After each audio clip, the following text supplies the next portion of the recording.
پھر تیسرا شعر سٹارٹ کرتے ہیں. شاعر علامہ محمد اقبال کہتے ہیں کہ نومید نہ ہو ان سے اے رہبر فرزانہ، کم کوچ تو ہیں لیکن بے ذوق نہیں راہی.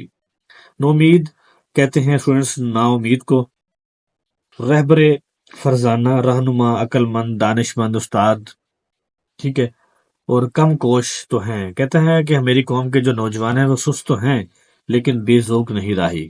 کیا مسافر، میری جو قوم کے نوجوان ہیں ان کا شوق ہے ان کے اندر، بے ذوق نہیں ہے، یعنی کہ وہ ذوق کے بغیر نہیں ہے. تو یہاں پہ علامہ صاحب کا اس شعر کا جو مفہوم ہے وہ تھوڑا سا پڑھ لیتے ہیں، اس کے بعد تشریح کی طرف چلتے ہیں اسٹوڈنٹس. مفہوم: اے میری قوم کے رہبر رہنما، نوجوانان اسلام سے مایوس نہ ہو، یہ سست اور غافل ضرور ہیں لیکن بے ذوق نہیں ہیں. وہ کہتے ہیں کہ بے ذوق نہیں ہیں، ان کے دلوں میں اسلام کی محبت پیدا کر دے، پھر دیکھیے کیا کیا کرشمے دکھاتے ہیں. ٹھیک ہے اسٹوڈنٹس، اب ہم تشریح کی طرف چلتے ہیں.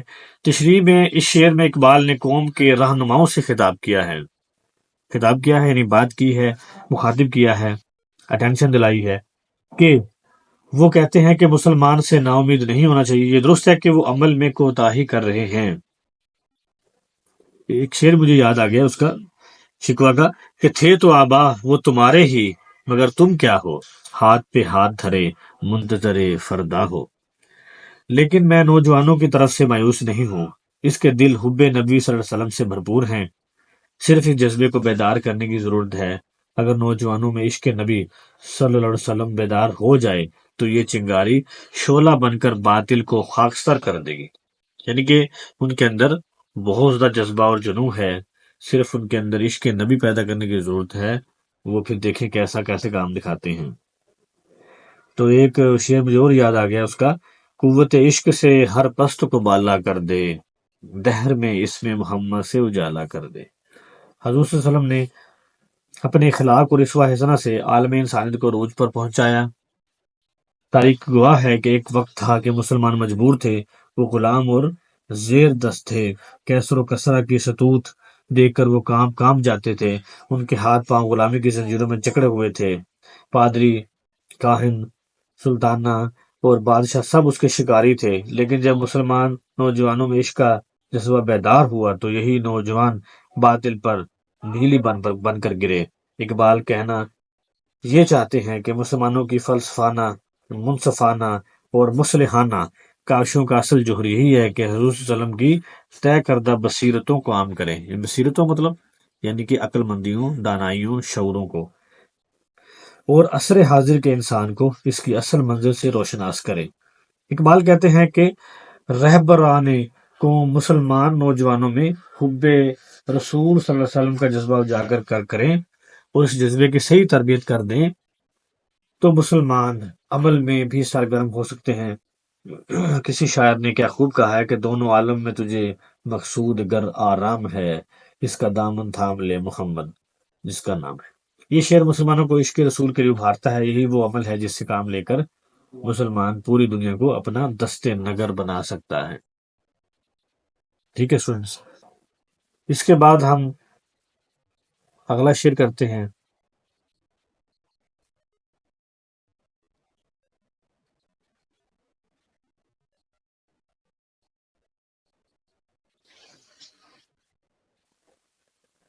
تو اسٹوڈنٹس یہ شعر ہم کرتے ہیں جو تھا کہ اے طائر لاہوتی، اس رزق سے موت اچھی جس رزق سے آتی ہو پرواز میں کوتاہی. اقبال اس میں اے طائر لاہوتی، طائر کہتے ہیں پرندے کو، لاہوتی تصوف کا مقام ہے.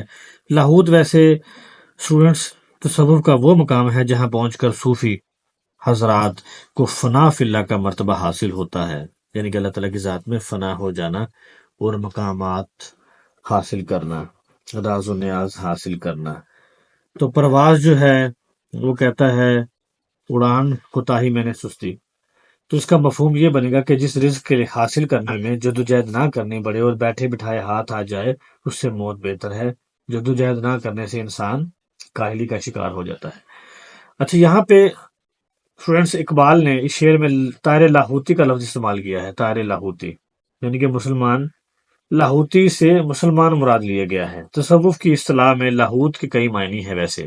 لاہوت کے بہت سارے معنی ہیں تصوف کی اصطلاح کے اندر. وہ کیا ہے؟ نمبر 1 یہ ہے کہ سالک کی آخری منزل جہاں پہنچ کر فنا فی اللہ کا مرتبہ حاصل ہو جاتا ہے کہ اللہ تعالیٰ کی ذات میں خود کو فنا کر دینا. دوسرا کہ ذات الہی، ذات خود ذات الہی. ٹھیک ہے. تیسرا یہ ہے کہ حیات کلی جو کائنات کی ایک ایک چیز میں جاری و ساری ہے، یعنی کہ حیات کلی تمام حیات زندگی جو اس کائنات کی ہر ایک چیز میں جاری و ساری ہے، اس کا یہ معنی بھی بنتا ہے. اور کیا بنے گا چوتھا کہ وہ جہاں جس جگہ نہ زمان ہے نہ مکان ہے. اقبال نے مراد مسلمان کو اس لیے طائر لاہوت کہا ہے کہ مسلمان بھی اپنی حقیقت کے اعتبار سے طائر کی مانند ہے. اس کی وجہ یہ ہے کہ وہ خاک سے آزاد ہو کر بلند پرواز کی صفت رکھتا ہے، یعنی کہیں آشیانہ نہیں بناتا، ساری دنیا کو اپنا وطن سمجھتا ہے، وسیع النظر ہوتا ہے. کون؟ طائر، پرندہ. ٹھیک ہے.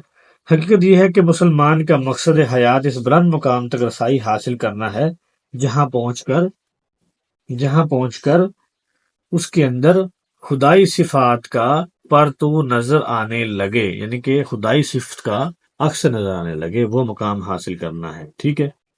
تصوف کی اصطلاح میں اسے فنا فی اللہ کا مقام کہتے ہیں کہ خدا جیسی حرکات و سکنات، خدا جیسی عکس، اس کا خدائی عکس اس کے اندر ظاہر ہو. اصل میں وہ اس لیے استعمال کرتا ہے کہ مقام والے لوگ جو ہیں، وہ بہت بڑے اسٹوڈنٹ، جو لوگ جنہوں نے مقام حاصل کیے، فنا فی اللہ ہوئے، وہ لوگ بھی اپنے مقصد کی تلاش میں اور اپنے رزق کو تلاش کرنے میں جدوجہد نہ کریں تو اس کا کوئی فائدہ نہیں. اقبال یہ پیغام دیتے ہیں کہ اے مرد مسلمان، تیرا مقصد حیات بلند پروازی ہے، یعنی کہ تیرا مقصد حیات جو ہے وہ پرواز بلند رکھنا ہے. تجھے عالم مادی میں گر کر نہیں رہنا، تجھے عالم لاہوت تک پہنچنا ہے. لہٰذا جس رزق سے تیری پرواز میں کوتاہی یا پیدا ہو جائے اس سے موت بہتر ہے. یعنی کہ ایسا رزق، اس کا مطلب کیا بنے گا کہ حرام کا رزق، یعنی کہ جو حلال طریقے سے حاصل نہ ہو، حرام والا رزق جو ہے وہ تیرے مقامات بھی ختم کر دے گا. اس کا مطلب یہی بنتا ہے کہ اگر تو نے بہت سارے نیک کام کیے، سالہ سال ایک مقام حاصل کر لیا بہت سالوں کے بعد، اب عبادتوں ریاستوں کے بعد، پھر بھی اگر تو نے حرام کھایا تو کیا ہوگا؟ تیری جو پرواز بنی ہوئی ہے، تیری جو اڑان بنی ہوئی ہے، وہ ساری تباہ ہو جائے گی، برباد ہو جائے گی. گویا اس شعر میں اقبال نے ویسے جد و عمل کا درس دیا ہے. جس رزق کو تلاش کرنے میں جدوجہد نہ کرنے پڑے اس سے کوئی فائدہ نہیں ہوتا. ہاتھ پہ ہاتھ دھرے بیٹھے رہنے سے انسانی صلاحیتوں کا جنازہ نکل جاتا ہے، غیرت جاتی رہتی ہے، غیرت چلی جاتی ہے. انسان دوسروں کا دست نگر ہو جاتا ہے، اور دوسروں کا دست نگر ہونے سے بہتر ہے کہ انسان کو موت آ جائے. یعنی کہ ہاتھ نہ پھیلائے، مانگے نہ. یعنی کہ اقبال کہتے ہیں کہ مانگنے سے بہتر ہے کہ مر جاؤ، یعنی کہ مانگنا نہیں. اقبال یہ پیغام دیتے ہیں کہ مسلمان کاہلی کا شکار ہو کر اپنے مقصد حیات سے محروم ہو جاتا ہے، یوں اس کا وجود اور عدت برابر ہو جائیں گے. حصول مقصد کے سلسلے میں آنے والی موت بھی کامیابی کی علامت ہے. بغیر تگ و دو سے ملنے والا رزق بہتر نہیں ہوتا. سچ ہے کہ حرام کا لقمہ کھانے سے موت بہتر ہے. تو کہتا ہے وہ حرام کا لقمہ جو ہے وہ جانے سے انسان کے مقامات بھی تباہ و برباد ہو جاتے ہیں، ہر چیز ختم ہو جاتی ہے. مسلمانوں کی بدبختی یہ ہے کہ اس وقت روئے زمین میں کوئی خطہ ایسا نہیں ہے جہاں مسلمانوں کو ذلیل و خوار نہیں کیا جا رہا. اقبال کا یہ شعر مسلمانوں کے مقصد حیات کی واضح تصویر پیش کرتا ہے. تو ٹھیک ہے اسٹوڈنٹس، یہ ہم نے چوتھا شعر کر لیا. ہم ذرا شارٹ کٹ کریں گے. ہمیں تشریح ویسے بھی شارٹ کٹ کرتے ہیں تاکہ تھوڑے وقت میں ہم بہتر طریقے سے تشریح کو مکمل کر سکیں. تو اسٹوڈنٹ 5واں شعر ہم پڑھتے ہیں. دارا و سکندر سے وہ مرد فقیر اولا، ہو جس کی فقیری میں بوئے اسد اللہ. دارا کا مطلب کیا ہے؟ ایران کا مشہور بادشاہ ہوا ہے جسے سکندر اعظم نے اوبیلا کی جنگ میں شکست فاش کر دیا تھا. اور سکندر کون ہے؟ یونان کا مشہور فاتح تھا، مشہور بادشاہ تھا جس نے آدھی دنیا فتح کر لی تھی. ٹھیک ہے. وہ کہتا ہے کہ دارا و سکندر سے وہ مرد فقیر اولا، کیا ہے کہ وہ بہتر ہے. اچھا، مرد فقیر، یعنی کہ مرد فقیر کا بلند مقام ہے. ان دونوں بادشاہوں، اتنے بڑے بڑے بادشاہوں سے بھی اقبال کہتے ہیں کہ اس مرد فقیر کا مقام بلند ہے جو ہو جس کی فقیری میں بوئے اسد اللہ، کہ جس کی فقیری کے اندر حضرت علی رضی اللہ تعالیٰ عنہ کی شان فقر نظر آئے. دارا اور سکندر جیسے بادشاہوں سے وہ فقیر مرتبے کے لحاظ سے بہتر ہے جس کی فقیری میں حضرت علی رضی اللہ تعالیٰ عنہ کی زندگی کا رنگ جھلکتا ہو، عکس ہو۔ تو تشریح کرتے ہیں، چلیے۔ دارا ایران کا مشہور بادشاہ تھا، اس نے سندھ کے کچھ علاقے پر قبضہ کر لیا تھا۔ مشہور مصنف لکھتے ہیں کہ ہندوستان کا علاقہ جس میں پنجاب کا بیشتر حصہ شامل تھا، مملکت فارس میں 20ویں ولایت کی حیثیت رکھتا تھا۔ تو دارا نہایت کروفر کا مالک تھا اور اس کا دبدبہ اور روب جو تھا وہ بہت زیادہ تھا۔ اسکندر اعظم کا تعلق یونان سے تھا اور اس کی درینا خواہش ہندوستان کو فتح کرنے کی تھی۔ اس نے سب سے پہلے سیستان پر قبضہ کیا اور بعد ازاں افغانستان پر ٹوٹ پڑا۔ اس کے بعد ہندوستان کا رخ کیا، پہلے ٹیکسلا پہنچا اور پھر جہلم تک آ گیا۔ ٹورس سے مقابل ہوا۔ اس جنگ میں 50,000 پیدل، 30,000 سوار اور 130 ہاتھیوں نے حصہ لیا، لیکن اسکندر اعظم کی کامیابی ہوئی۔ سکندر نے فتوحات کو انبار لگا دیے، وہ جہاں جاتا کامیابی کے جھنڈے گاڑ دیتا تھا۔ اقبال نے پہلے مصرع میں دارا اور سکندر کی شان و شوکت کا ذکر کر کے کہا ہے کہ اس جلیل القدر بادشاہوں سے اس مرد فقیر کا مرتبہ بلند ہے جس کے کردار سے حضرت علی کی شان فقر جھلک رہی ہو، عکس نظر آ رہا ہو۔ ٹھیک ہے، اس شعر میں مرد فقیر کا تذکرہ ہے۔ فقیر وہ ہے جو بھوکا تو رہ سکتا ہے مگر کسی کے سامنے دستے سوال دراز نہیں ہوتا۔ یہاں پہ فقیر اسٹوڈنٹس مانگنے والا نہیں ہوتا، یہاں پہ جو خدا سے مانگے، وہ در در نہیں مانگتا، کسی سے نہیں مانگتا۔ بھوکا ہو چاہے فل ہو، جیسا بھی ہو، پیٹ بھرا ہو، وہ کسی کے آگے ہاتھ نہیں پھیلاتا، وہ صرف اپنی عبادات میں رات دن عبادتوں ریاستوں میں اور پرہیزگاری میں گزارتا ہے۔ وہ فقیر کی بات کرتا ہے علامہ صاحب۔ ٹھیک ہے، فقیر قناعت پسند ہوتا ہے، اسے دنیاوی مال و متاع کی ہوس نہیں ہوتی۔ اقبال کہتے ہیں کہ بلند مرتبہ شہنشاہوں سے وہ مرد فقیر درجے میں افضل ہوتا ہے جس کی زندگی میں حضرت علی کی شان فقر کا بہترین نمونہ ہو۔ اقبال نے اپنی شاعری میں مسلمانوں کے سامنے حضرت علی رضی اللہ تعالیٰ عنہ کو بطور آئیڈیل پیش کیا ہے۔ اس شعر کے اندر انہوں نے بطور آئیڈیل پیش کیا ہے کہ اس کی فقیری کی عکس نظر آئے تو وہ کیا بات ہے، اس سے بڑھ کر کچھ نہیں ہو سکتا۔ ٹھیک ہے فرینڈز، حضرت علی کی ذات اقدس فقر کی بہترین مثال ہے، اس سے زیادہ بہترین مثال نہیں دی جا سکتی تھی فقر کے لیے، اس لیے اقبال نے اسے بطور مثال پیش کیا ہے۔ اگر مسلمان اپنے اندر یہ صفات پیدا کر لے تو وہ دارا اور سکندر جیسے شہنشاہوں سے بھی مرتبے میں زیادہ ہے۔ یہ شعر فقر کی عظمت کا شاہد ہے، جوش اور جذبے سے بھرا ہوا ہے۔ یعنی کہ شعر میں اسٹوڈنٹس فقر کی عظمت بیان کی گئی ہے۔ تو چلیے آخری شعر کی طرف چلتے ہیں کہ آئینے جواں مرداں حق گوئی و بے باکی، اللہ کے شعروں کو آتی نہیں روباہی۔ آئین کہتے ہیں اسٹوڈنٹس دستور، طریقہ، طور طریقہ۔ جواں مرداں نوجوان، سچ بولنا، حق گوئی سچ بولنا، بے باکی بے خوفی، اللہ کے شعروں کو آتی نہیں روباہی، یعنی کہ لومڑی کی صفت والا مراد بزدل، روباہی یعنی کہ بزدلی۔ وہ کہتا ہے کہ یہاں پہ نوجوان مسلمانوں کا شیوا سچ بولنا اور بے خوف رہنا ہے۔ اللہ کے شعروں کو بادشاہوں کے جلال سے خوفزدہ نہیں ہونا پڑتا، خوفزدہ نہیں ہوتے، نہ وہ بزدل ہوتے ہیں۔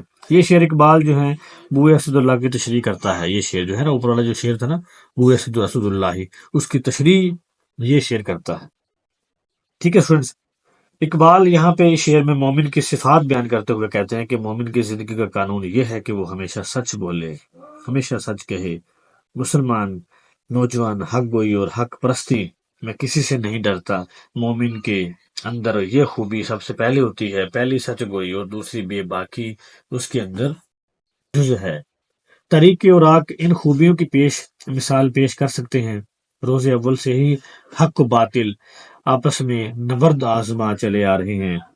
مردان حق ہمیشہ باطل کے مقابلے میں سینہ سپر ہوئے اور جابر سلطان کے سامنے کلمہ حق کہنے میں ذرا نہیں ہچکچاتے۔ حضرت ابراہیم علیہ السلام نے نمرود کے دربار میں بے باکی اور بے خوفی کا مظاہرہ کرتے ہوئے سچ کہا کہ کربلا میں سچ کہا تھا۔ کربلا میں بھی حضرت امام حسین رضی اللہ تعالیٰ عنہ نے اپنا سارا کنبہ شہید کروا دیا، لیکن کلمہ حق بدستور بلند رکھا۔ ٹھیک ہے، وہاں پہ انہوں نے ایک شعر مجھے یاد آ گیا کہ حق و باطل کی تھی پیکار عجب منظر تھا، اہل ایمان کا وہ احسار عجب منظر تھا، ایک معصوم تھا میدان میں جھکا بہرے نماز اور گردن پہ تھی تلوار عجب منظر تھا۔ تو اسٹوڈنٹس آگے چلتے ہیں. حضرت عبداللہ بن زبیر رضی اللہ عنہ کی زندگی گواہ ہے کہ انہوں نے سچائی اور بے خوفی کا مظاہرہ کیا. یہ جان تو آنے جانی ہے لیکن مومن کا کردار ہمیشہ کے لیے نقوش چھوڑ جاتا ہے. اقبال ہی کہتے ہیں کہ وہ جواں ہے قبیلے کی آنکھ کا تارا، شباب جس کا ہو بے داغ ضرب ہو کاری. اقبال نے شعر میں مومن کی جب جن دو باتوں کی ذکر کیا ہے، صفات بیان کی ہے، وہ شان فقر کی بدولت پیدا ہوتی ہے. دوسرے مصرع میں اقبال کہتے ہیں کہ اللہ کے شعروں کو ربائی نہیں آتی، یعنی کہ بزدلی نہیں آتی، وہ دھوکہ نہیں کرتے، وہ مکر و فریب نہیں کرتے، وہ خوشامد نہیں کرتے، وہ جھوٹ نہیں بولتے. اور بندہ مومن میں لومڑی کی عادات نہیں پائی جاتی. جواں مردی بلند حوصلہ کی بلند ہو بلند مقام اور بلند حوصلے کی عطا کر دی، اور یہی بندہ مومن کی میراث ہے. یہ شعر جذبے سے بھرپور اور شان فقر کی طرف مائل ہونے کا درس دیتی ہے، اور سچائی اور بے باکی کا حامل نوجوان ہی امت کا اصل میں سرمایہ ہوتا ہے. تو اسٹوڈینٹس، اس کے ساتھ ہمارا آج کا لیسن ختم ہوتا ہے. تو سبسکرائب لازمی کیا کریں، کمنٹ کیا کریں. تو ہمارے پاس ٹائم کم ہوتا ہے، اس لیے ہم شارٹ کٹ طریقے سے سپیڈ سے تیزی سے تشریح کرتے ہیں تاکہ آپ کو تھوڑے وقت میں بہت زیادہ سمجھ آ سکے، آسانی ہو آپ کے لیے.